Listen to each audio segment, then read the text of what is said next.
Well, here we are. It's 3:30 a.m. here on a Friday, and we're on a mission. From God? Close. From somewhere. Oh, we're picking 700 madcap merry miles all the way to the coast to pick up a 1975 Plymouth Gran Fury. What do you think of the mission? I don't mind driving. I like seeing new places. I've never been to New Jersey, but I'm looking forward to it being over. And we haven't even started. Well, without further ado, I guess we better hit the road. Yeah, let's get going. And we'll see where this adventure takes us. And before I forget, hi Eric. Hi.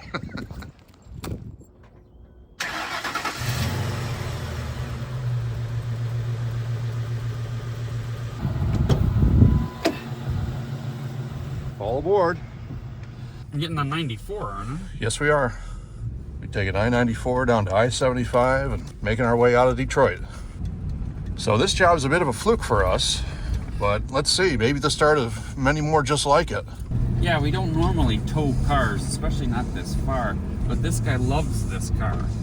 And we told him straight up, it's gonna be much cheaper for you to just hire a company and ship the car to us.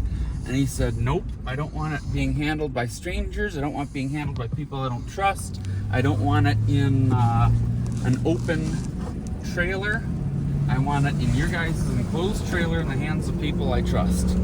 And he said, okay, well, you know, we're not ripping him off, but we are charging him quite a bit because you have to. You know, when you run a business, you just have to. You have to charge for your gas and your time. You know, time I could be spending working on the other cars we got at the shop and all that. So, and the hotel room and everything. One nice enough, so hopefully you won't bring bed bugs home. Good point. That's my greatest fear with hotels. Do not want to bring somebody else's filth home with me. So I know when we got this phone call from one of our friends down in Ohio, telling us all about this gentleman and his collection of Mopars and what he was looking to do, and we thought, oh, that's crazy. We'll never go on a trip like this. That'd just be too far off course for our little endeavor, but you never know. So after some phone calls, emails, a whole communication chain, and several weeks of planning, we're finally on our way. We'll see if we can make this happen and see what we're in for on this round trip from our location in Detroit to Atlantic City, New Jersey, to rescue a 1975 Plymouth Gran Fury. And I believe the plan, once we get it back to our shop, is to treat it like a patient on life support. You're going to have to very carefully revive it, and we'll see what kind of a life it's had. It's had an interesting story behind it. Yep. Yeah, it's going to get the same things I've done a million times before on customers' cars and on my own cars. It's the same thing you do with pretty much with every car that's been sitting for as long as it has. First thing you do is go through the fuel system, you know, pull the distributor and pre-lube the engine and put a fresh battery in it and see if it'll fire at all. And then you do go to the cooling system, and then you go to the brakes, and then you evaluate the rest of the car from there. Does the transmission work? And how's the electrical system and all that other sort of thing? As far as we know, this Plymouth has been kept in safe, good condition, stored inside, but it has been possibly 30 years. Mm-hmm. Since the owner really used it. Yeah, and at least 10 years since he drove it. Oh, so has he started it in like the last 15 years? Oh, that's a good question. We'll find out. But we're treating it with kid gloves. Yeah. Making sure that we don't try to shock it back to life until we've got it on life support, and you can very cautiously and judiciously get it running again. And the fact that it was stored inside means a lot. That's a very good thing. You know, I doubt this car is going to need anything, you know, drastic. I doubt very much. I mean, anything's possible. It may need a trans rebuild or an engine rebuild, but I think that's very unlikely. And the customer did give us a laundry list that he wants to have looked at, to go through, because this car means a lot to him. And because we're getting a reputation among the C-body owners for we love our full-size Mopars here at Chase Classics. So it was nice enough that we got that referral, and we reached out to him. He says, hey, I guess you guys are getting a reputation among the C-body owners. You guys are the kind of shop that I want working on my car. So even if I have to pay that little extra to have you come get it in person and bring it back to your shop, I'm willing to do it. So we'll see how this trip goes. Yep. We are on our way. 1 mile down, 699 to go. I'll cut this light off and make sure you can concentrate a little more on getting us down the road here, Eric, and we'll catch you up here in a little while.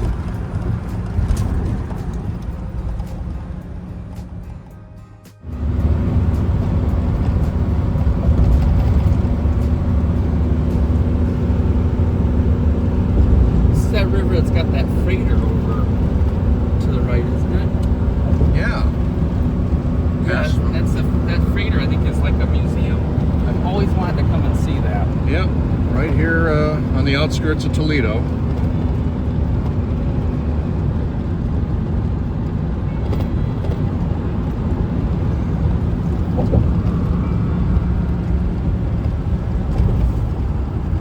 So we managed to pass into Ohio on the first leg of this trip. 97 miles. Well, odometer says 97 miles since I put gas in it, but it's about 15 miles from my house to the shop. So whatever 97 minus 15 is, that's where we're at. 82. Yep. Okay. I'd had that number quicker for you, but my brain's not working this time of morning. My brain's busy driving the truck.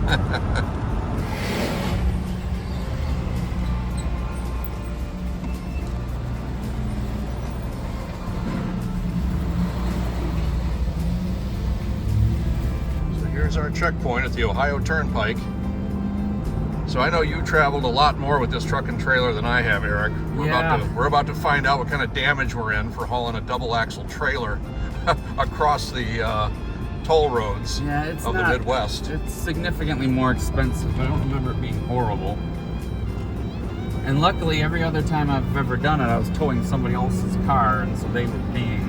Well, I'm hoping to make us back the cost of this trip. The customer said he's got our check once we get to Atlantic City and load up his car, so at least we'll get the first leg of this trip paid for. That's good. We won't have to jump on that grenade.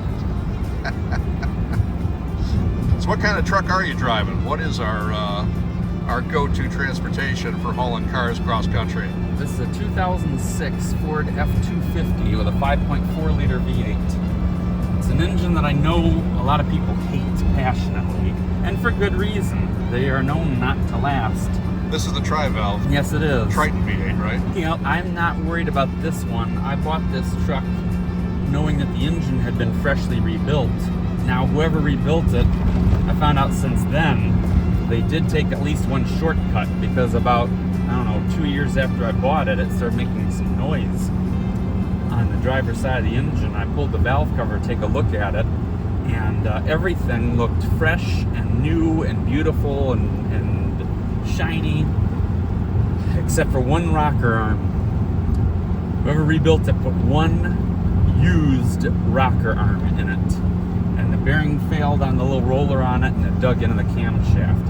I had to rebuild the cylinder head. Actually, I rebuilt the cylinder head myself this time, and I put it back on. Since then, it's been okay.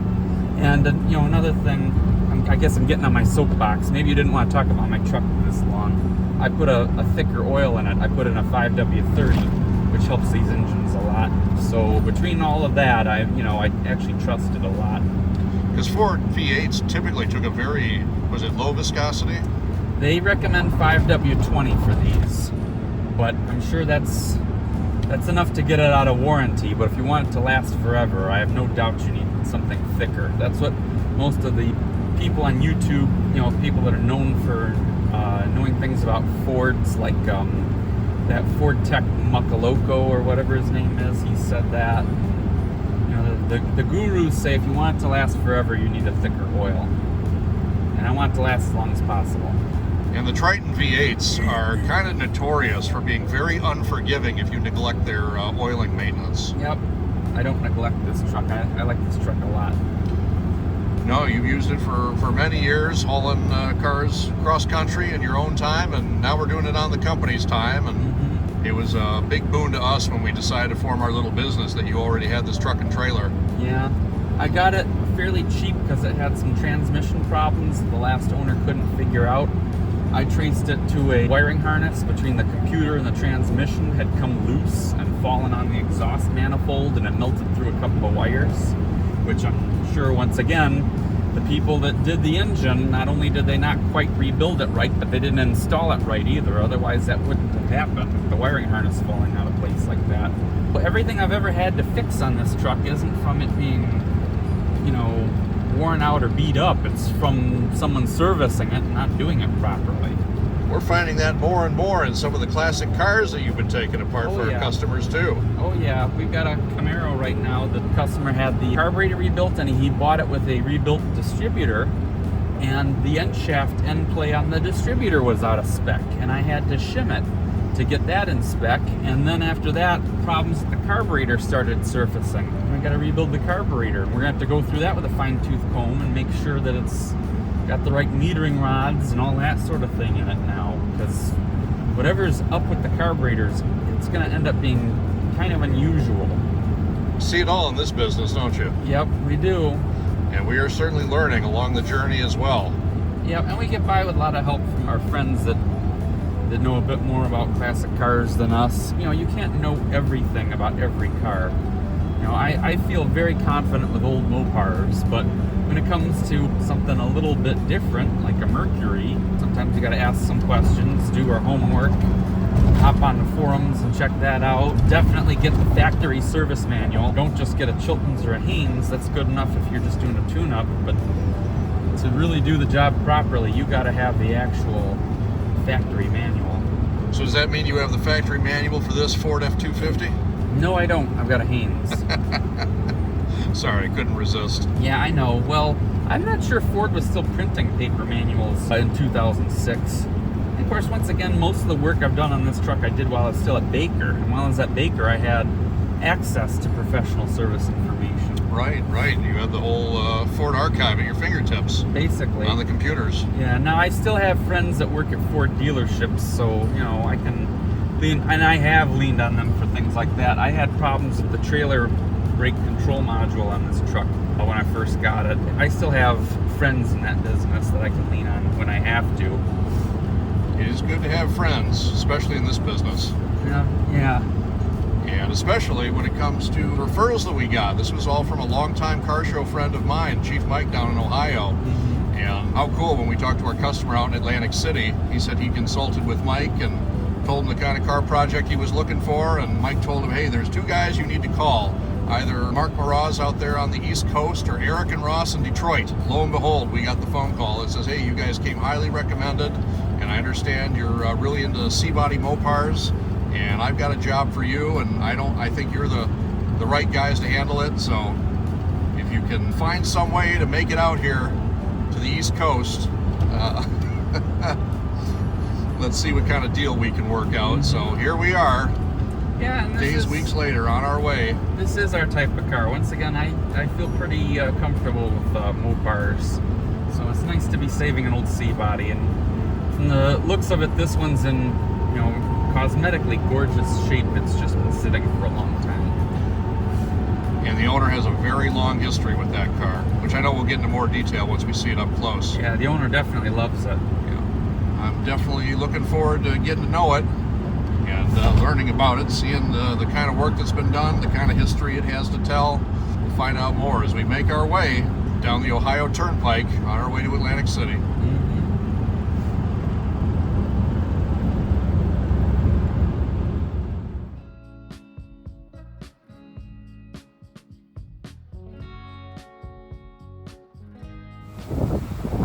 Well, here we are at our first checkpoint.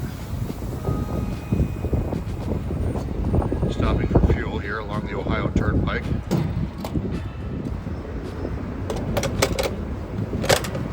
Now just over 25. I'm thinking she was a little lower than we thought. Okay. I think you got a 28 gallon here on this truck. I think so. Not a bad price.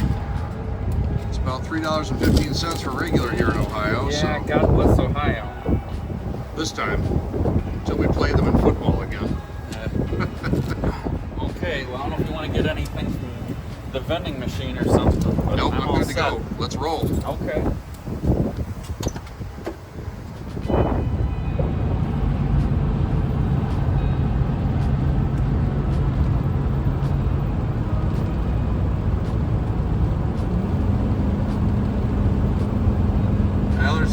pretty pink sunrise on the horizon. It's been about 4 hours since we left Detroit. Crossing Ohio. Sun's on its way up. Been watching it fight its way up for half an hour. Yeah, we're almost to the Pennsylvania Turnpike. We'll find out just how much money they intend to extort from us for having the audacity to carry a double axle trailer across their state. So we're just over an hour off away from Pittsburgh. Now you're a little bit worried about the rush hour traffic. Pittsburgh, I think we'll be okay. It is Friday. Rush hour is always easier on a Friday. Well, let's hope so. We are making good time. Sounds like we decided we're going to take the risk, see we use those toll roads along the turnpike and save ourselves 2 hours of travel time just to make things easier, maximize our daylight when we get to Atlantic City, because we're supposed to encounter a car that doesn't run, hasn't run in at least 10, 15 years, and we got to be very methodical and meticulous and slow with how we get it out and load it up into the trailer. Hey, stupid question. Is there air in the tires? Stupid answer, I don't know. Well, I brought stuff to take the wheels off, although I didn't bring a jack. Well, we can use the jack of the truck.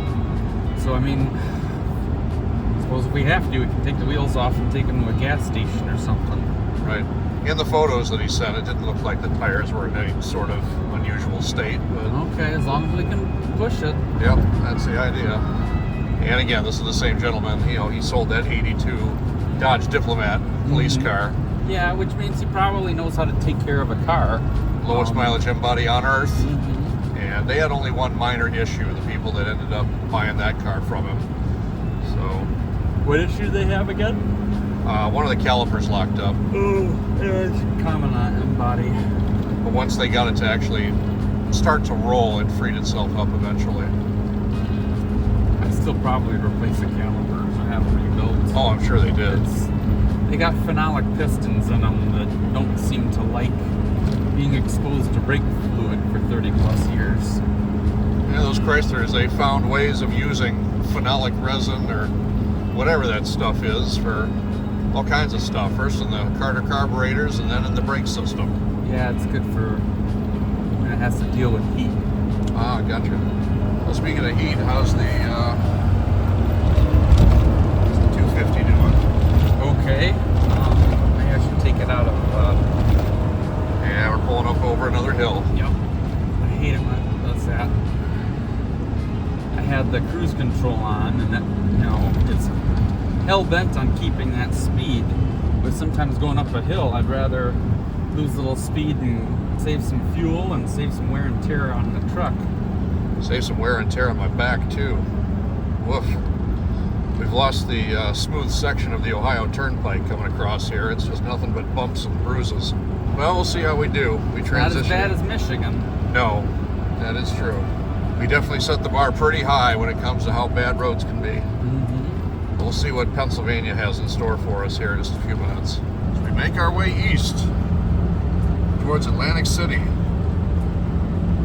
land of boardwalks, amusement parks, and mafiosos.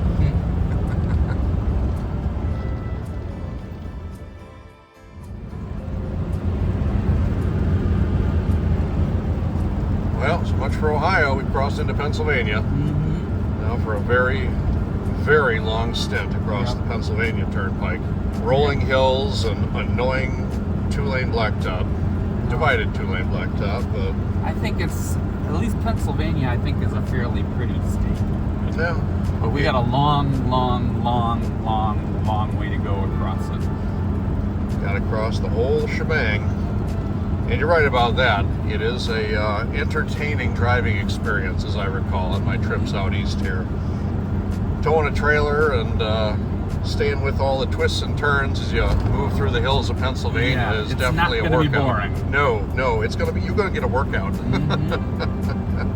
I do remember that. It is not like Michigan where you can just set the cruise and it absolutely has no turns in it for 50 straight miles. No, Pennsylvania conforms to the terrain.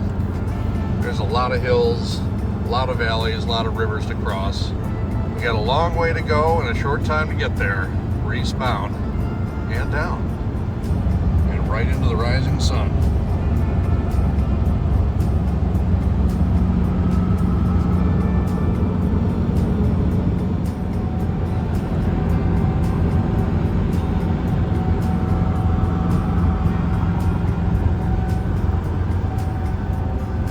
Passing over the Allegheny River. Yep, there's our service plaza right there. About 1 more mile. It looks like we're getting about the normal fuel economy. Yeah. Now this F-250 it usually does around 8 when we're hauling a full load like this. Yeah. Because we got our backup chase car with us. We use that on the drive back as a blocker. Keep all that pesky traffic off your tail while you're hauling our customers' Plymouth. Mm-hmm. Well, we're making good time. I was in communication with the customer a little while ago. He says he's expecting us. We told him we should be there around 3 p.m. All goes Sounds well. Good. So we'll pull off here and grab a little more go-go juice and get right back on the road.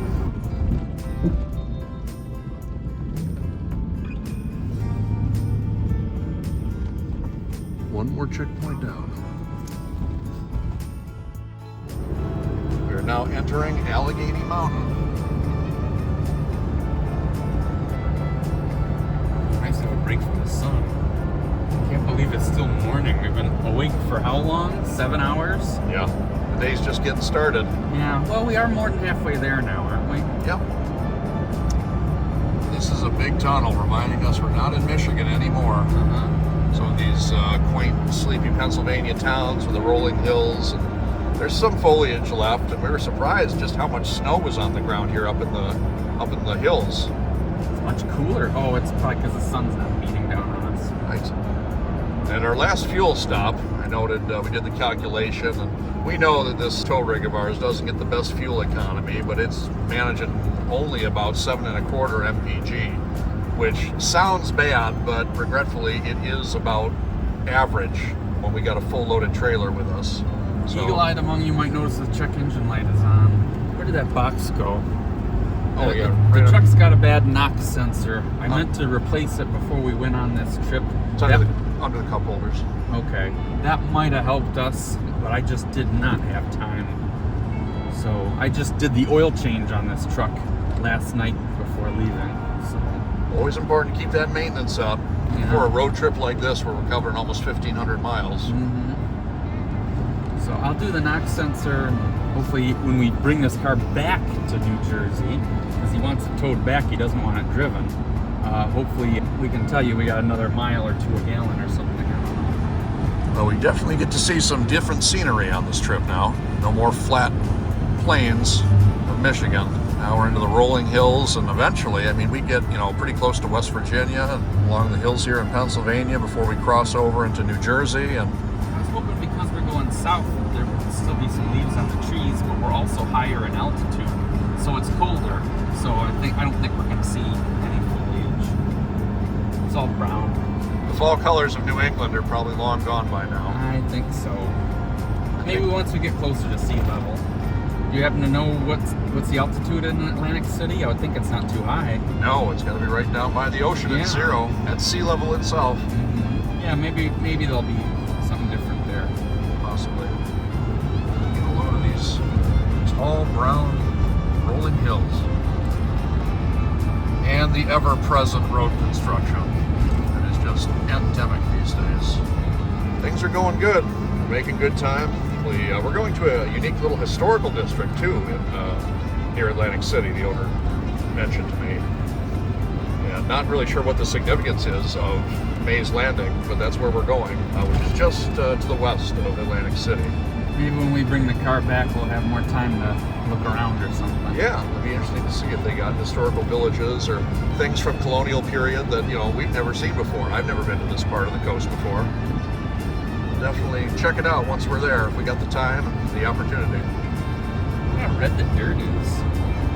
Are we lost? Did we end up in Georgia? Well, I know we passed a sign back there that said Oregon. Maybe this is the trail. Certainly not a dull drive going down I-76. A lot of twists and turns, a lot of hills, a lot of demands on your 2006 F-250. Not too bad right now. I'm barely touching the gas or going downhill. Do I get an okay gas mileage now? I can feel it. My ears are popping. And hopefully that's the only thing that pops. No tires, no motors. We want everything to run smooth, hot, straight, and normal. I'll pick this up as soon as we get a little deeper here into Pennsylvania, and once we cross into New Jersey. Well, here we are, folks. Another fuel stop in sunny Pennsylvania. It turned out to be a really nice day. The weather is cooperating, which is a big help to us on this overland journey. Again, surprised to see that they actually had snow here quite recently. I mean, we did as well on Halloween night back in Detroit. But out here, the sun is shining, and we're making good progress. Let's just see how Eric is doing.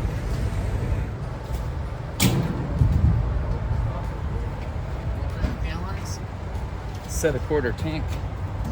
Yeah, roughly about half what you put in last time. So Yeah. you're exactly right. That fuel gauge, when it says a quarter, we've actually used, when it says 3/4, it's actually half.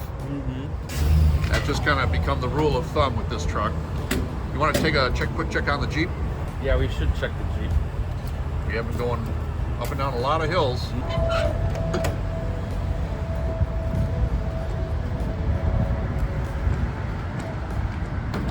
Well, there she is, my 2023 Jeep Compass. 2-liter inline 4 turbo. Our backup chase vehicle. The escape pods, in case Yep. something happens to the mothership. Yeah, that's a good way to think of it. It kind of looks like the escape pod from Spaceballs. Just a little white oval. Okay. Didn't shift too much, did it? No, they definitely got a little loose there. Good to go. Let's see if we can go another 3 hours without me needing another emergency bathroom break, huh? Am I just a terrible travel companion or what? Make you do all the driving and I make you stop for my stupid self. Well, I kind of like driving. At least in places I've never been. What was I that you hate said? driving to work, but if it's a place I've never been before, I kind of like driving. Getting there is half the fun. And it is an adventure when you're hauling a 24-foot enclosed trailer with a F-250 Super Duty. I almost feel like we're darn near as big as some of the big rigs out here. Oh, it certainly feels like it. We're probably only like 5/8 scale, but we do cut an imposing profile in this rig. All right, time to get back on Interstate 76 on our way to Philadelphia, one of the next checkpoints. About 250 miles to go. That doesn't sound too bad. No, might not quite make it there on this tank of fuel, but it'll be close. We'll see how we do here. Almost 11. It will be afternoon soon. I'm just so thankful that the rising sun here as we head east is finally out of our eyeballs. Yeah. That was getting really irritating, even with my thick, stylish aviator shades. I feel bad for you. Do you have any tinting to your glasses at all? No. Oh man. So you're getting the full flashlight in the face from the big ball in the sky. I might have been better off wearing contacts and sunglasses. I don't suppose I had to keep moving the sun visor here, there, here, there, here, there. You're there everywhere. On a journey like this, you do appreciate just how gosh darn big the old USA really is. Yeah, and pretty. We really do live in a pretty country. And it runs the gamut too. It's a crazy thing. It's not just a mountainous country or a country with pretty deserts or pretty forests or whatever. We've got a little bit of darn near everything. Got There's much I can think of that you can't find in the U.S. somewhere. Got the purple mountains majesties, all those waving fields of grain, bright blue skies. I was mentioning earlier how lucky we are that the bad weather we had earlier this week is finally cleared up for our trip. Yeah. Because these folks have got some snow in the last couple days, and we did too back in Detroit.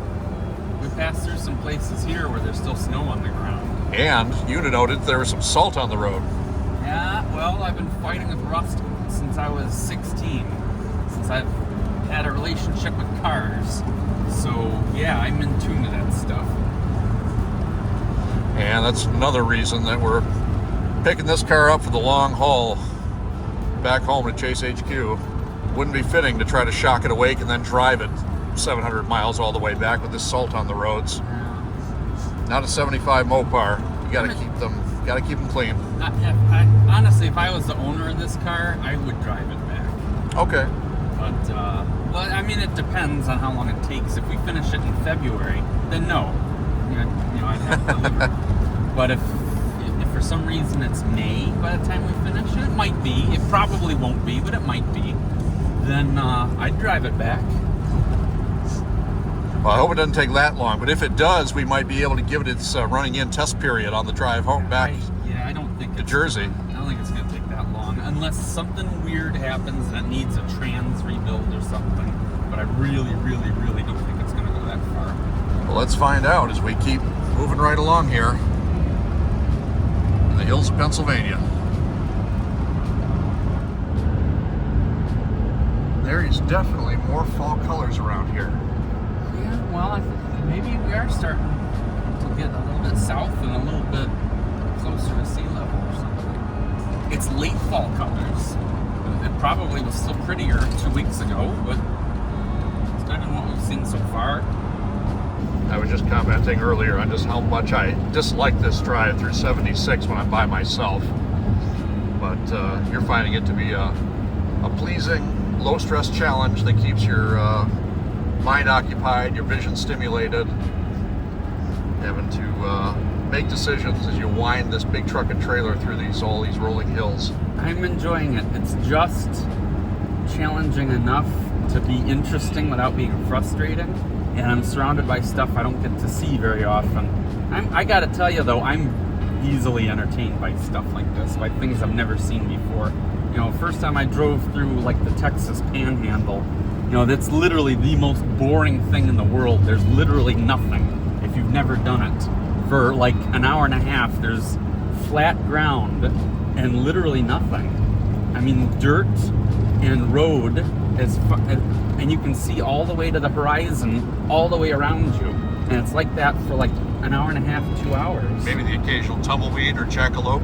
I didn't see anything else. The occasional overpass, that's what I saw. So, but I thought it was cool because I'd never seen it before. So, I don't know. Lots Probably of old cars in simple-minded. Texas. Yeah, I don't remember seeing any on the road. On that same trip, though, I went through, I think it was Utah, and I saw someone driving a 61 Oldsmobile going the other way. And I mean, it looked like the car had been on the road, not 6151, I'm sorry. And it looked like the car had been on the road for, 70 years. It had all the patina on it, but it didn't look like like it was dangerous to drive. And the guy's just driving it. If I lived in a place where I didn't have to worry about rust, you darn well better believe I would never drive anything newer than about 1990. What would be your daily? Probably an M-body, Fifth Avenue or a Diplomat or a Gran Fury. I know them so well. They're so reliable. They're still very easy to get parts for. They're quick and easy and cheap to fix. But I wouldn't be opposed to a Panther platform, anything, Crown Vic or Grand Marquis. I wouldn't be opposed to a box, Chevy Caprice or something, or a, 80s Buick Electra or Olds Delta 88 or something like that. Or, honestly, it would depend on what I could get my hands on. I lean strongly towards the M-bodies because I know them so well, but I wouldn't even be opposed to like a 70s or 80s, Mercedes-Benz or a BMW or a, nice rust-free 84, Honda Accord or Prelude or anything like that. Just something old and simple. That would be fun because I've driven through the Salt Flats on my way back from California a couple of times, and you can definitely move with some encouraging high speed to make the trip exciting.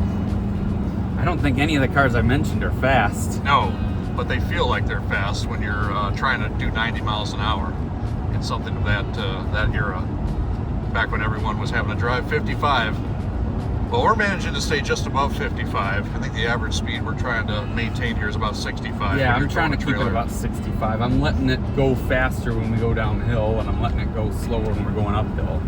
But this little truck of yours and our 2016 trailer doesn't really like going much higher than 65. No, not really. It has its comfortable speed setting, and that's about all you can do. And especially with the kind of fuel economy that we get, You don't really want to push it much faster anyway. No. And it's easy. It's easy being one of the slower vehicles out here because you're not stuck behind anybody. Everybody needs to go around us, and you can just kind of relax and take your time because we're already, like the snowman would say, we're about an hour ahead of schedule.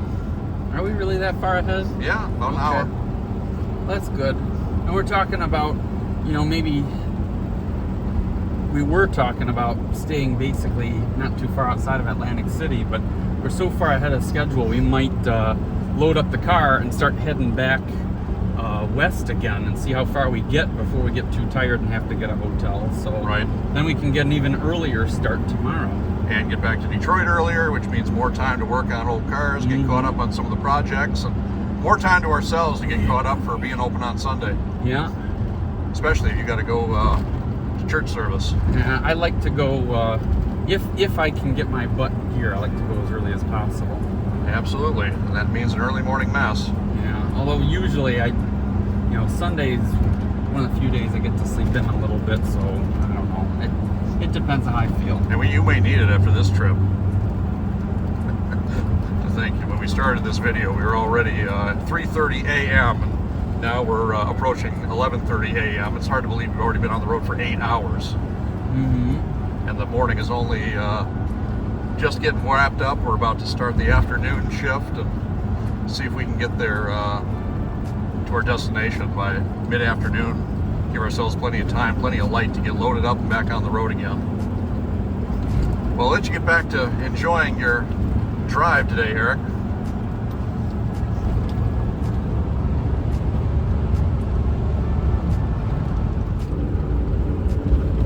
Tuscarora.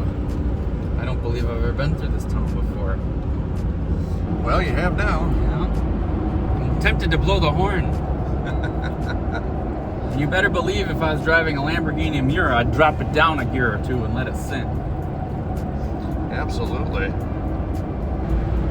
Boy, there are some big rocks between us and Atlantic City.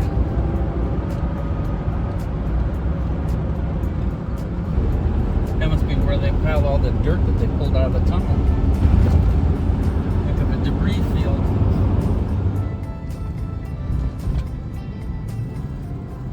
Well, one more fuel stop here in Valley Forge, Pennsylvania. I'm sure I think this is the last one in Pennsylvania. Good news is, truck is finally breaking over 8 miles per gallon again. What was it? Was it 8 even? Yeah, 8.1. Okay. Well, we should be about an hour outside of our destination. One more to go. It's almost 2. Yeah, we should be there right around 3 o'clock. We'll see what the traffic is like in Philadelphia. Yeah. City of brotherly love, home of Ben Franklin, and at least some of the cast of It's Always Sunny. And I think they had some sort of constitutional convention there a long time ago. Something that nobody pays attention to anymore. No, not now. Bunch of old dudes in wigs. Although maybe they would pay attention now, I don't know. But yeah, we're making good progress. Seeing more of civilization, a few less hills. You think the truck is doing a little better with fewer hills and a little more average speed? Yeah, I think so. I was able to use the cruise control a lot more on this tank of gas, and I think that helped. So I double checked on our chase vehicle behind us in the trailer. It's doing good. Okay. Yep, straps are still tight. Yep. Usually I tighten it down, we go, and then, after 5 or 10 miles, if you check on it, they'll be loose. You tighten them up one more time, and then it's good for the rest of the trip. Yep, that makes sense. That's definitely what it's doing now. Well, I know we got some traffic coming. It is getting close to rush hour, and we are going into a major metropolis in Philadelphia pretty soon, so. I still don't think we have to worry about it too much. Friday, I don't think it's going to be that bad.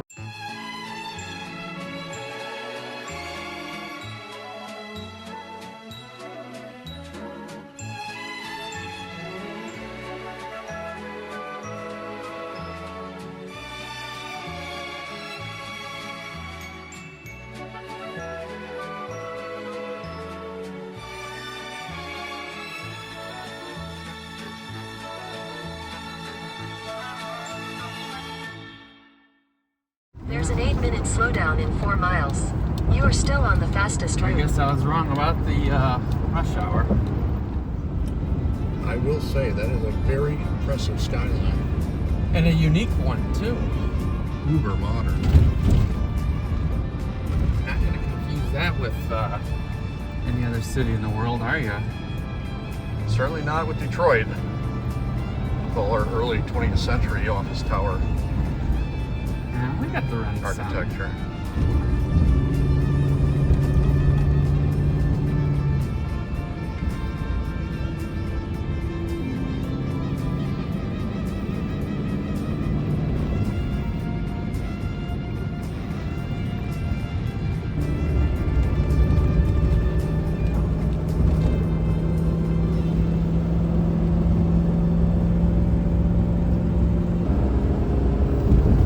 Oh, it is a pretty bridge. It is pretty.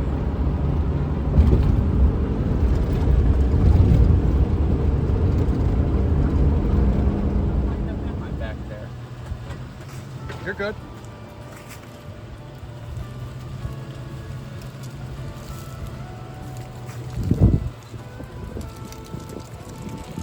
Well, here we are in Mays Landing. Had a little bit of a delay. While Eric backs the truck up, you see I was having a mild panic attack because we dragged my 2023 Compass all the way up here, got to the customer's house, and then I couldn't find my keys. So we just spent about the last 20 minutes ransacking all of our personal belongings, the truck. You should guide me. Okay, I'm just getting everyone caught up here because we had an OSH information technology moment with the keys for the Compass. But now that it's here, I'm going to go ahead and help you guide the truck in, and we'll see if we can get this 75 Plymouth loaded up here. Lickety split.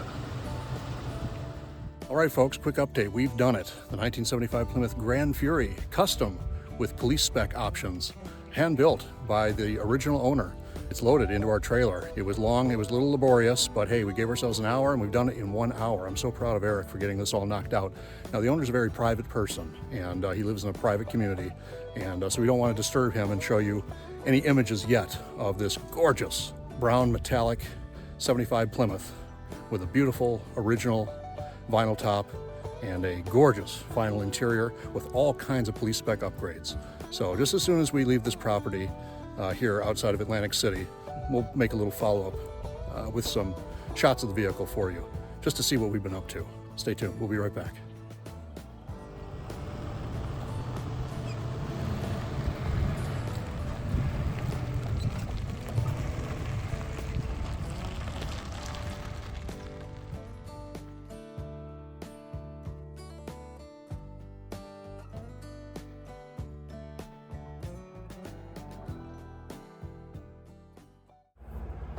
So it is now 10:30 at night here in the Poconos in the middle of Pennsylvania. We've been on the road since 3:30 this morning.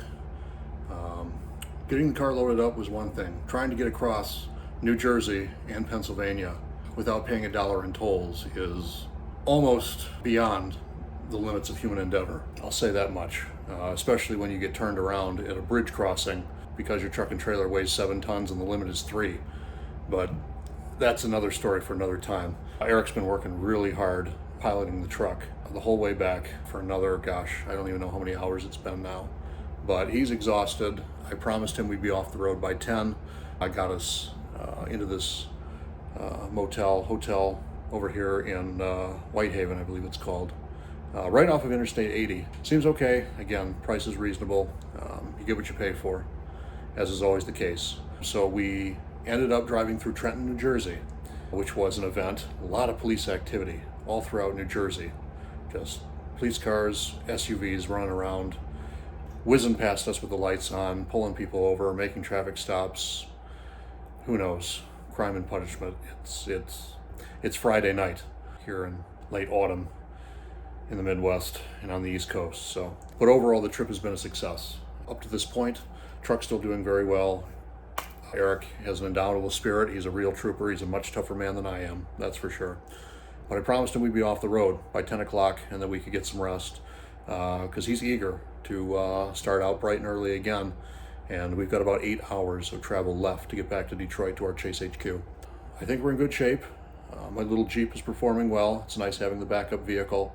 I'm doing all the navigation from there. Just in case we ever needed backup transportation, it was good to have it. I know, and I meant to update everyone and show you the 1975 Gran Fury today, but we'll pick that up in the morning because right now we are just physically and mentally drained trying to travel 1,400 miles, move a car that doesn't run, can't be started with your own legs, butts, and elbows.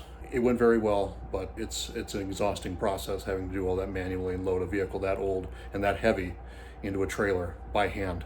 But we got it done, and I'm super proud of the job that we did, and I'm really excited about getting it back to our shop and letting everyone out there see it, because I think it's a pretty unique car. It's got a very interesting history. The gentleman that owns it is a fascinating individual, and I'm really looking forward to getting started with it and providing the kind of service that we advertised that he's paying us for. Even though this is something new to us as a business, I didn't entirely expect that we would be transporting customers' vehicles overland such great distances. I figured we'd do it for ourselves. Eric and I had already been used to the idea of traveling across the country to find parts for our collection of antique and 70s and 80s police cars. It's fun when you get the opportunity to do it. Quite another matter when you're pressed for time and under pressure, under the gun, to make it happen for a customer that lives on the other side of the country and be back in time to open the shop on the weekend and still get some productive work done. So let me leave it there for now. Let's pick it up in the morning and we'll see what happens next, okay? We're gonna get some sleep. All right, it's 5:30 a.m. on Saturday, and Eric's already loaded up, so I'm gonna do my best to get caught up here with him. Pretty restful night here in Pennsylvania, so now that we've recovered a little bit from our long 20-hour day yesterday, we're gonna knock out these last 8 hours. So I'm gonna head down to the lobby of the hotel and get checked out here. Not much else to tell really at this point, but we'll see how the rest of this trip goes. I know he has at least one more fuel stop to make, maybe two. I'm hoping to make the rest of the trip with the remaining fuel that I have in my Jeep. I think I'm gonna make one more fuel stop.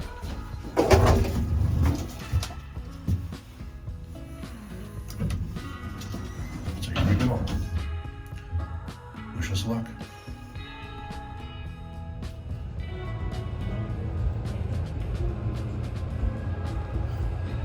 All right, we're just pulling out of the hotel here.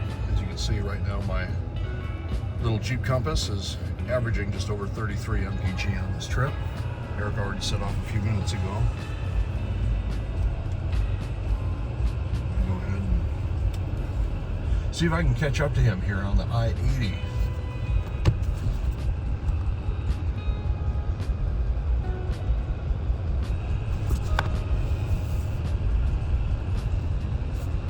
We will arrive at your destination at 1:06 p.m.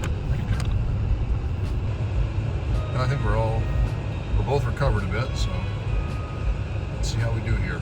Get caught up and see what kind of time we make on our way back to Detroit. Green says go. 289 miles. That's how much of Interstate 80 we have left to go. I was keeping our speed right around 60. Even at that slow speed, Eric has a unusually difficult time keeping the F-250 up with my little Jeep. So I keep my speed low, and especially when I'm guiding us through all those crazy twists and turns that we did through Triton and on our way across the border between New Jersey and Pennsylvania. That ride back through Triton and trying to get around up to 33 north to get onto the Interstate 80 here, avoiding the toll roads along the New Jersey and Pennsylvania turnpikes was a little dose of madness. I could see Eric was getting a bit frustrated. He told me last night he wasn't angry with the route that I took him on, but he was getting frustrated just because I have such a technological advantage driving my Jeep here. Independent suspension, modern technology, modern everything. And he said the roads that we were taking, the back roads, the county and state roads, the highways in New Jersey and Pennsylvania, were just difficult for him to negotiate. Towing and dealing with the bumps and everything that And I'll be the first to admit it, that F-250 of ours just beats me up bad. I've got a bad back to begin with, and he's got a much stronger constitution than I have, and yet he was definitely letting me know last night that he was feeling it. Really wanted to get back out on the freeways without all the stopping and going, and without as many bumps on dilapidated country roads. But I'm glad we saved ourselves some money. Hopefully it's going to amount to some substantial savings. The cost of hauling a 4-axle vehicle across Pennsylvania, New Jersey turnpikes is very expensive, and I'm trying to keep the cost of this trip low. Traveling through Ohio, believe it or not, is actually quite cheap by comparison. Now, of course, we have to add to the expense a whole extra 2 axles because I'm driving the Jeep Scout car, the chase car now. It increased the cost even more. And with the limited budget we were given to make this transportation job, hauling this 75 Plymouth Gran Fury all the way from Atlantic City back to our shop in Detroit, means that trying to keep costs low. We are a business after all. So I'm looking forward to getting back to the shop and calculating all the receipts I've got in my pocket and finding out whether or not we even made a net profit on this gig. So let me get back to focusing on driving, and I'll see if I can catch up with Eric and give us a few shots of us together on the road as we make our way back to Chase headquarters.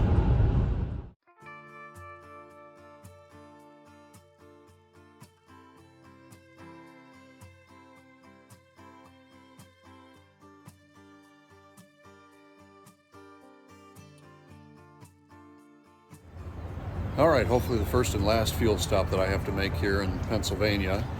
We've got about 370 or so miles left to go to get back to Detroit. My little Jeep can easily do that. Not sure how it happened, but somewhere between where we started at 5:30 this morning and now, it's about 8 a.m. Eric pulled off, stopped for food and some fuel because he only had about 90 miles of range left in the F-250, and I passed him. Not sure, because it turns out I didn't start long after he did, so somehow we missed each other along Interstate 80 here. So I'm going to pull off, take a quick break, fill up the Jeep, and then hopefully we're going to meet up again and we'll be able to continue as a convoy all the way back to Chase headquarters. So let's see how we do.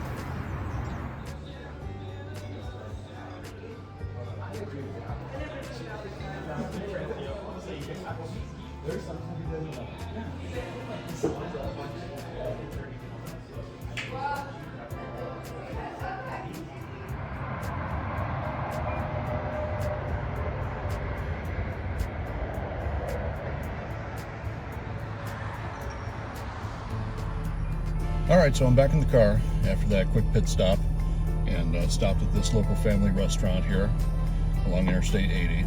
So now that's done. It's about 9 o'clock. Hopefully, if Eric hasn't caught up to me by now, I'm going to get back on the road and see if I can catch up to him. So let's get going. Well, now that I'm back on Interstate 80, let's see how Eric's doing. Call Eric Leash. All right, calling Eric Leash, mobile phone. His last name is Lesh, but my computer can't tell the difference, so I just tell it what it wants to hear. Hello. Hey, bud, how are you? Okay. What's your 20? And I'm waiting to hit a mile marker. 77. Oh, wow. You pulled way ahead of me.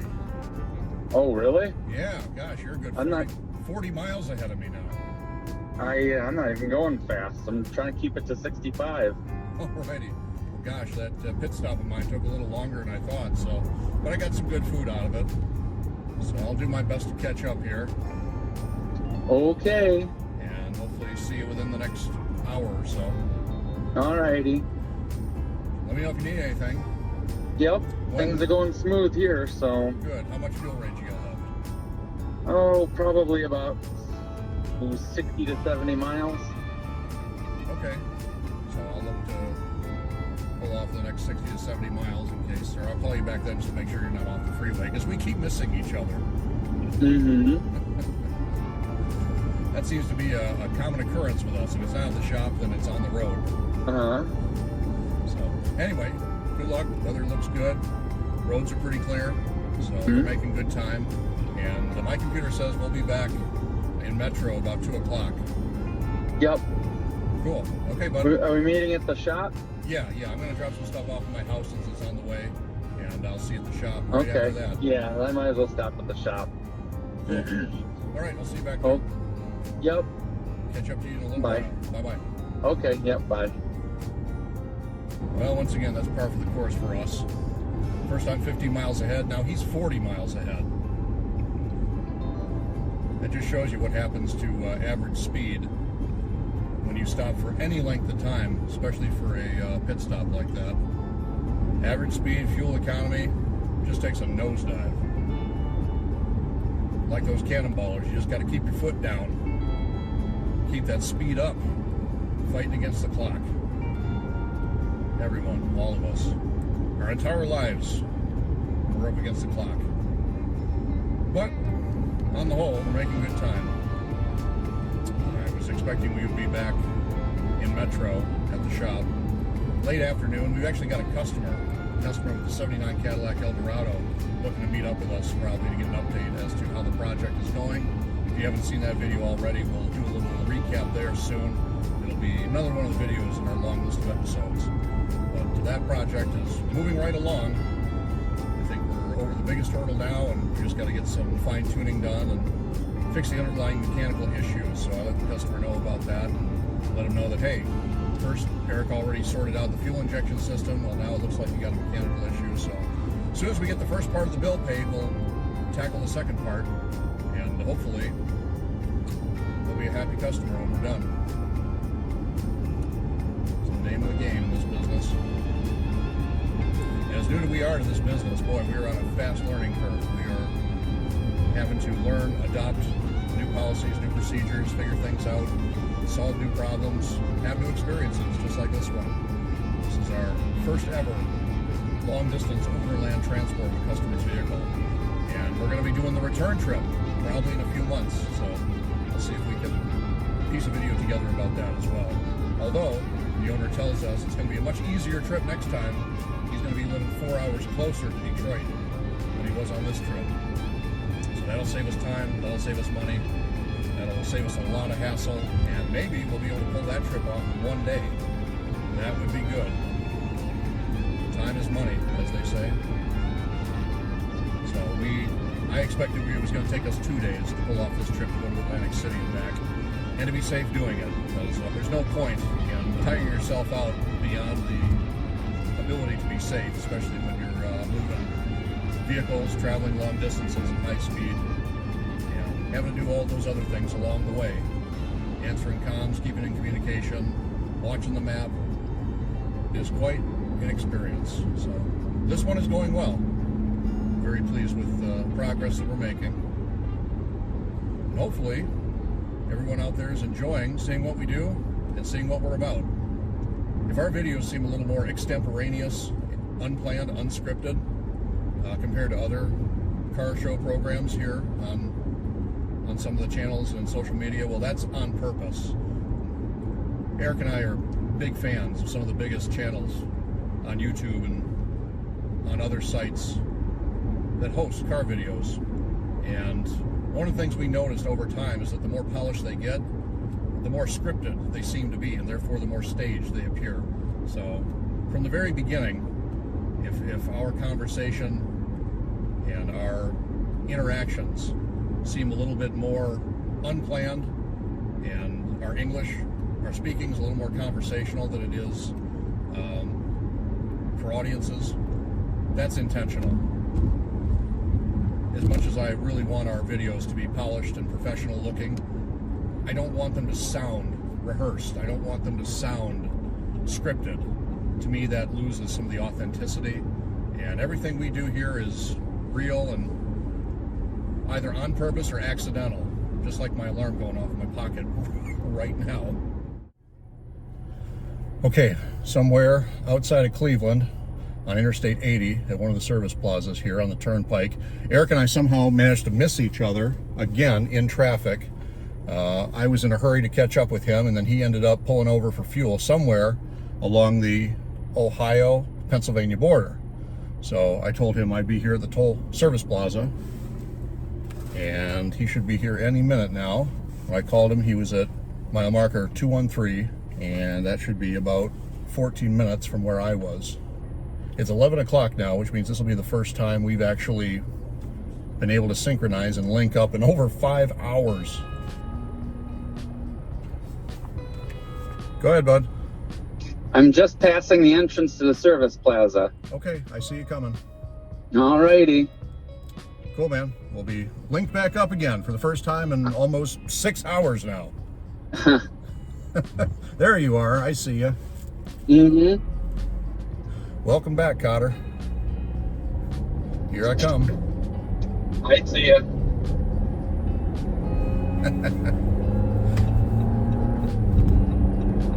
And we're off. Back as a team.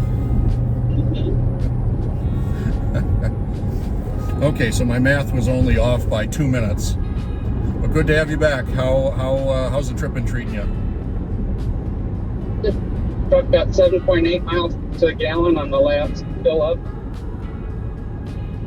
Okay, so that's better than we usually do when you're pulling a load. Yeah, and I didn't expect that going through Pennsylvania, but whatever. Yeah, no, but I did notice I-80 coming back here is a lot easier than 76. Okay. I don't think there were nearly as many hills, nearly as many turns. I know getting to it was a pain in the butt. But once we got to Interstate 80, I actually enjoyed it, and how easy it was to navigate and how much more fuel economy I would have gotten than on 76. Seeing if I can pace you here. You were definitely going above 65. Your cruise is set to 65. My car says you're doing 66. All right, well, that's pretty darn accurate within 1 mile per hour. Uh-huh. You've got older speed technology than I've got, but they're pretty well calibrated within 1 mile an hour of each other. Okay. So I'd say with 2 independent gauges, that means that your F-250, despite the issues you have with the cluster, is still pretty accurate. Well, I don't think the issues with the cluster are affecting the accuracy. Yeah. And as soon as possible, I gotta fix this cluster and the other from this truck, the exhaust and the knock sensor. Yeah, you got to get to the cluster before it becomes a real cluster. Yeah.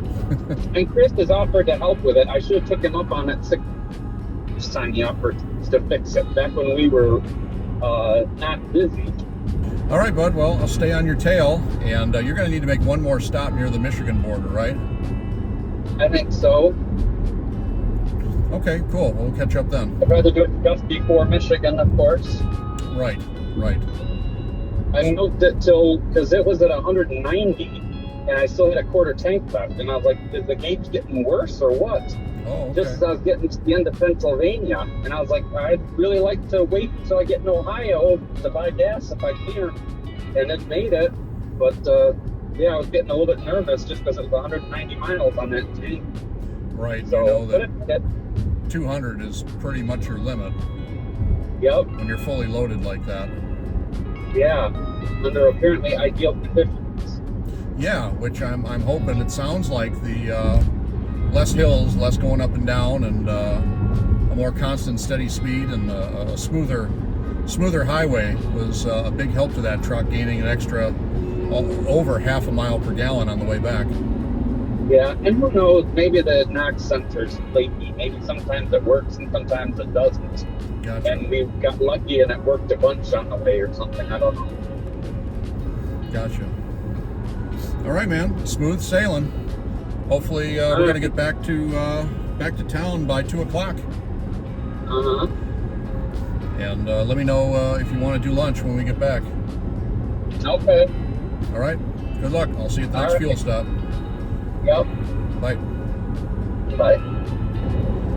Okay, good news. I'm so relieved that we are back together again. Traffic is still relatively light here on a late Saturday morning. It's almost noon now.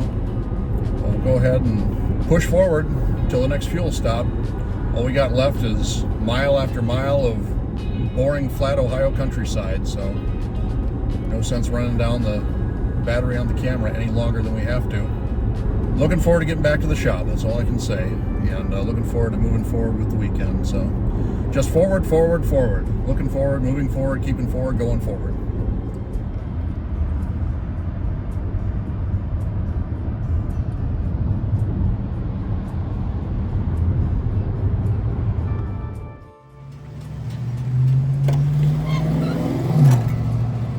Well, one last fuel stop. Yeah, this stop will get us home. Yep. There she is. Let's see how the straps are doing. Oh, still tight. Good. Oh. That was a rough ride coming across the border, though. Oh my gosh. Yeah, that's why I changed. I got out of that right lane into the left because I mean, it just felt like every bump felt like a bomb going off underneath the truck, and one after another after another after another for miles. I watched that and I was like, oh man, the rear axle of the trailer is taking a terrible beating. Oh my gosh, yeah. On this side. Yep. But yeah, I guess the this car must be full of gas and it's getting sloshed around because I smell the old gas really bad right now. Oh. Yep. I mean, take a whiff. Oh wow. Yeah. Yes, that's a varnish smell. Yep. I hope it's not leaking inside the trailer somewhere. Yeah. Because it reeks. It smells that strong. Oh. Good thing you double checked. Yeah. Now we know about it. So we're almost there. Gosh, we're only about 30 minutes from the shop. Yep. But this trip has worked out really well. I think we're doing pretty good on time. Were you able to get through the toll booth okay? Oh yeah, no problem. Perfect. I couldn't remember if they took cards or not, or if you had cash on you. No, I just used our card. Good. I should have done that. Like a fool, I wasn't thinking, assuming that they only took cash still. I still think it's the 90s, apparently. This is pretty cool. This is a radio antenna delete plate. That's not a power antenna. That's like a delete plate. That's awesome. Oh, neat. I'll bet those are as rare as hen's teeth. Wouldn't surprise me, but just get a gander at the paint, body, and cleanliness of this 75 Plymouth Gran Fury Custom with bolt-on A38 police package parts. You can actually order these cars this way. This is a high trim level car, and if you wanted, you could actually bolt on the A38 package to it, but the owner did that himself over many years. So it's technically a clone, if we want to get persnickety about it, but it's probably one of the best clones I've ever seen. Yeah, that's cool. I'll lock her up tight. Yeah, it looks like the pump's done. That's it? Yeah, I think we got good gas mileage this time. I think so too. So 24 gallons got us 205 miles.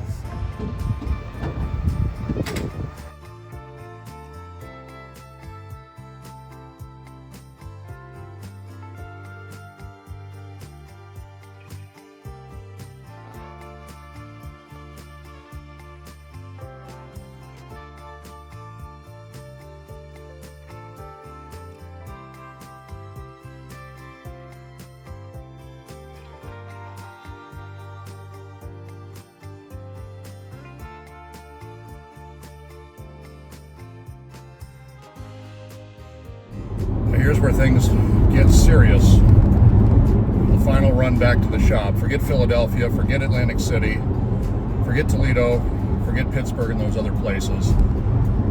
Navigating through Detroit proper with a truck and trailer and a customer's car on board is the most challenging and nail-biting part of the marathon. Detroit is a notoriously tough town to manage traffic in. One of the top tips I gave Eric was, for one thing, never ever be in the outside lane. I don't care how slow we are. The ramps here in Detroit, these freeways, Interstate 94 and the rest, were built post-World War II in the 1950s, and as a result the ramps are very short compared to the speed and volume of modern traffic. So we hug the middle lane constantly so that the short acceleration bursts of traffic merging into I-94, they don't turn into us, our trailer, or potentially damage the customer's vehicle. And the other issue is do not stop. If you can avoid it, continue as smooth and steady as possible. That's the best thing. Yes, traffic is very hairy. People often exceed 80 to 90 miles an hour in a essentially underground sub-level freeway. that was designed for much lower speeds. It's not uncommon, and it is to be expected. For those of us that have lived here for years and years and years and have navigated these streets and these highways, some of the first modern interstates that really linked us all together, allowed the suburban neighborhoods to connect with the city proper, where all the original car factories were located. So even Henry Ford himself, I think he helped fund the Davison Freeway around 1942, and prior to that they installed, I believe it was Highway 8, the original Davison, to help the Model T assembly workers in Highland Park get to the plant more efficiently and on time, because time is money, especially to a guy like Ford. So we're doing really good. I'm going to make a quick stop here in my neighborhood, since we're only 3 miles away, and Eric's going to continue down to the shop, and then I'm going to catch up with him, and we'll see if we end up unloading this car tonight, and if we can find room. We've got, as I told the owner, we've got 2 or 3 other projects in the works right now, and all of our other cars are either in full winterization mode, or we're bringing new customers in to try to get those cars next in line onto the primary service lift. So this is going to be interesting. It's going to get interesting real quick here. But Eric's doing a great job. I'm still so happy that we managed to save a few dollars on the ride back just by having a more efficient travel plan. I'll say it once, I've said it again. Interstate 76, the Pennsylvania Turnpike, is a major pain and a potential calamity. I know I gripe about Detroit freeways, but the Pennsylvania Turnpike is one of the most difficult, challenging, narrow, twisty, turny, 2 miles. ungainly roads right towards Bernier Road. I think we have in this country, especially when you're trying to get to the East Coast that way more directly and on time. That's why we used it, to save a couple hours. But if you're not totally pressed for time, Interstate 80 is a nice, smooth, much more level, less turns, less twists, and so much easier to transport a vehicle with a big truck and trailer overland. I mean, my Jeep, for heaven's sake, I mean, on the trip when we departed from the owner's house in Atlantic City, I was averaging about 33 miles per gallon when we got to the hotel in Pennsylvania after passing through all of New Jersey on those back country roads. But since we left the hotel and I refueled once in Pennsylvania, I'm about to top 40 miles per gallon right now, and that is just fantastic.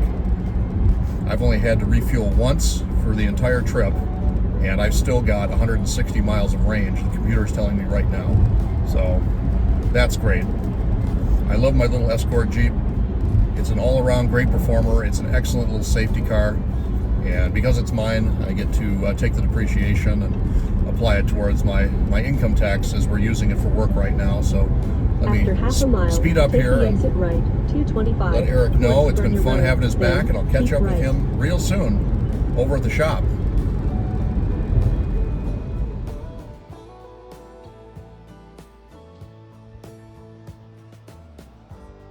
Well, that was fun. Hi, Eric. Oh yeah, well, we got it done. We're back. Mm-hmm. Gran Fury is still in the trailer, but just giving everyone a comparison shot of ours, just as a reference, because that car's coming in here too. We're gonna have 3 ginormous C-body Gran Furies parked in this shop very soon. Yeah, and one of the trailers is 75, isn't it? So we'll have 2 75s. So we'll have a Gran Fury and a Gran Fury Broom. And a Gran Fury Custom now. But yeah, any final thoughts on the road trip? This is a first for our little company. I'd love to know where all the taxpayer money is going that's supposed to fix the roads. Right, good point.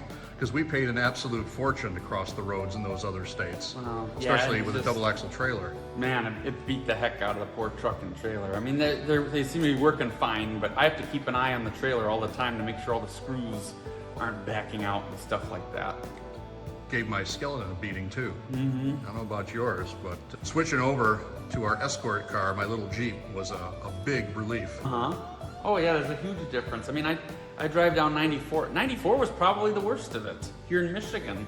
And I drive down that all the time, and there's a big difference between driving over that in a truck and trailer and in any kind of car. Yeah. But no, I'm real proud of us. I think we did really good work, and you did a great job.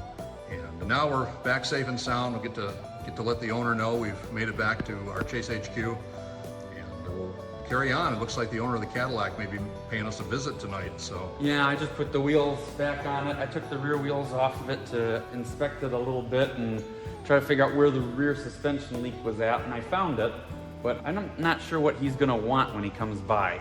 But if he wants to take it around the block or something, he can. So it's ready for his visual inspection, or if he wants to start it and drive it or whatever. It doesn't drive great. It still needs a timing chain, but it drives, which is much more than we can say for the last time it left the shop.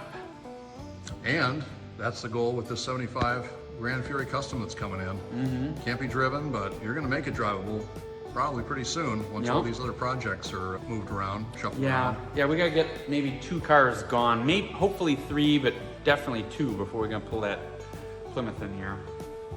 Righto. Well, I'll get out there and get some final parting shots just to let the owner know we're back safe and sound, and we'll go from there. All So congrats, it's been quite a ride. All right, I'll open up the trailer for you. Cool. Still plenty more to do too.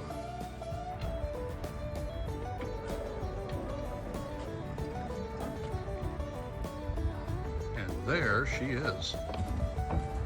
Yeah, you can really smell the old gas. It smells of old gas in here so bad, I almost think it's gotta be leaking somewhere.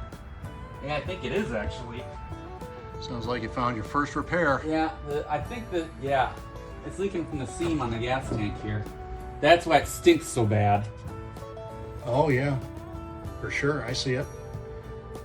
Camera can see it too. You know what? It's leaking from the donut too, where the filler neck goes in.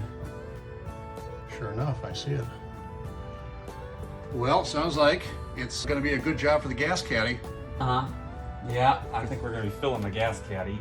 For it to be leaking out of, well, I was gonna say for it to be leaking out of the donut, it's gotta be like 2/3 full, but maybe not. I mean, those roads, they had to be sloshing the gas everywhere. This car did not stink when we put it in, and it didn't stink when it was in the guy's garage. No. So that's something that happened, as we got beat up over the roads. For sure. Well, she is a fine looking machine. So I hope everyone will stay with us as we make a very big effort on the 75 Plymouth Gran Fury Custom with all the police package trimmings, painstakingly recreated by its original owner. Now that we're back to Chase HQ here in lovely Detroit, can't wait to see what comes next. Wish I was wearing a hat. My hair must look ridiculous. You should be wearing your Plymouth hat. I told you that when we left. I was trying to travel light. And you certainly did. But we did not travel light because between my Jeep and this Plymouth here in the trailer, that was a workout for our F-250. But all the proof is right here. And I'm looking forward to it. So I'll just grab a couple of shots and we'll go from there.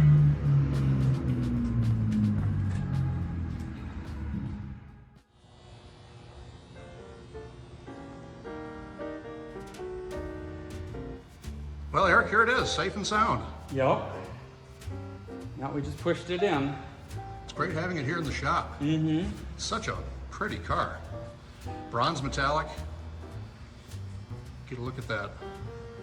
Excellent looking vinyl top, but here it is, what a perfect spot. We've got it right side by side with our own 75 Plymouth Brougham. Of course, our Brougham is a 4-door hardtop, and this is a custom 4-door sedan. Uh-huh. So what are the plans? What's the game plan with this car? Well, it ran when he parked it, which was, 20 years ago? About that. And it's been stored inside ever since. So he said go through it, and he doesn't want anything to leak in the slightest, not even seep, which might be a bit of a challenge for a car this old. I think they seeped a little bit when they were new, but... I think you're right. But we'll do our best. So the first thing we're gonna do, the brakes work on it now. We used it, pushing it out of the trailer and getting it in here. But of course, they've been sitting for 20 years. So safety-wise, we gotta go through the braking system completely. But the first thing is gonna be to go through the fuel system. That's always the first thing with a car that's been sitting for this long. And the gas in it is nasty old. It didn't smell at all when we picked it up. But, we put it in the trailer, we drove a few miles, pulled over and checked and made sure that all the straps and everything were tight, and the inside of the trailer reeked of old gas, just from going over the bumps and sloshing the gas around a little bit. That'll definitely take a little work to get to the bottom of, but I'm sure you'll figure it out, and Oh, it's yeah. going to be well worth it, because just get a glimmer. Yeah, the camera This doesn't car. do justice to how pretty this car is. It looks like you went back in time and, you know, bought this car when it was maybe just 6 months or a year old. There's not a scratch on it. He said he had it repainted in the early 80s, I think, with some kind of fancy, you know, super heavy-duty paint, Emron or something, I forget. It's a paint I've heard of before, and you can't really get in an automotive paint anymore, but they actually still make it for other things. So why you couldn't just, something tells me there's no difference is what I'm getting at. Just because you can't get the automotive version anymore, I'll bet you can still paint a car with it.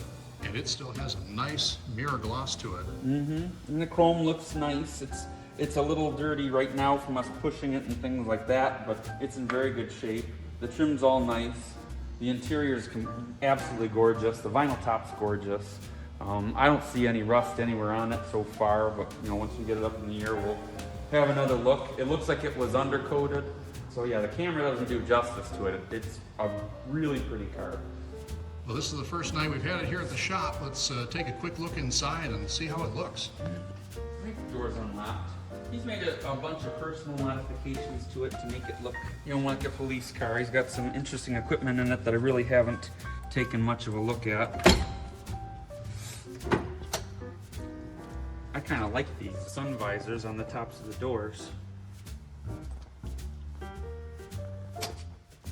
But yeah, inside here we've got the 140 police package speedometer. You know what? He's got rubber floors on it. I didn't he notice does. that before because you get the. Oh no, he doesn't. It's just under the on the driver's seat. The rest of the car's carpet. Okay. Well, that makes sense, but get a load of this door panel. Door panel is just immaculate on this car. As is just about every inch of chrome.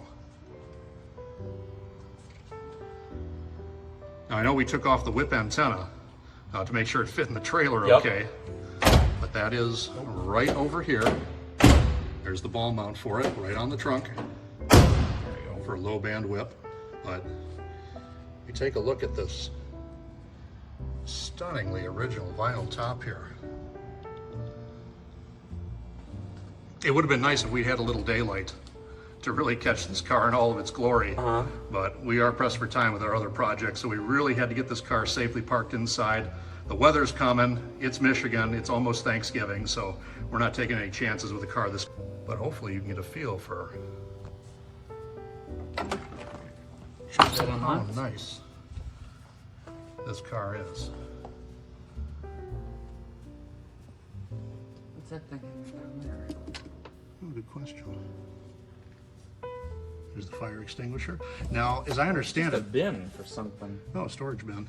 So down at the floor here, we have a heavy-duty anti-sway bar for the rear. I'm sure that was a police spec option. Not sure if he Probably wants us to- find the same one on the car above it. Yes. 'Cause right above this car is our 77 Plymouth Gran Fury Pursuit. We like to call it the Brontosaurus. There's that big mean sway bar right there. Yeah, look at the links on it. Did he get the links and all that? Does he want that installed?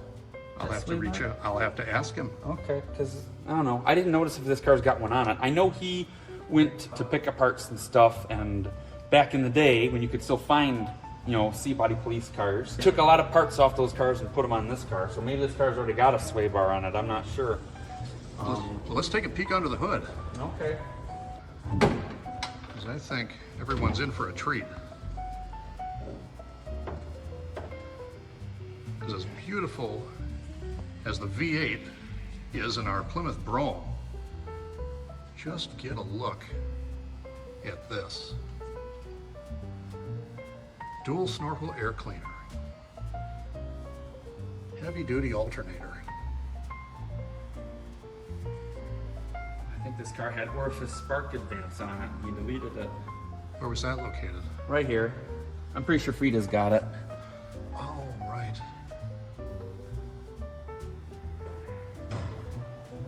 Yeah, Frida's got it. We can compare 75 Plymouth with a 360 to a 75 Plymouth with a 360. So right here, you said it's the spark advance. It's orifice spark advance. Yeah, it slows the timing down a lot like lean burn does. Over not quite the same period, but it's the same. It just does it with vacuum instead of doing it electronically. Well, okay, Eric, I'll let you get back to work. I just want to capture one last parting shot of 3 full-size Plymouth Gran Furies. On the top left, we have the 1977 Plymouth Gran Fury Pursuit, ex-Montana Highway Patrol. Below that, a 1975 Plymouth Gran Fury Custom 4-door sedan with police package options added to it. And of course, to its left, our right, our 1975 Plymouth Brougham 4-door hardtop. This is quintessential Plymouth in the 1970s. And we love our big cars here, don't we, Eric? Yeah, we do. They don't always love us back, but we love them, so. And some way, somehow, they keep finding us here in our little Chase headquarters in suburban Detroit. Yeah. Well, it's a treat, and I can't wait to see what kind of work you do getting that car fixed up and back ship shape for its original owner. So we'll follow up with that in our next series of episodes. Plenty more still to do. So we'll see what comes next with all 3 1975 and 1977 Plymouth Gran Furies.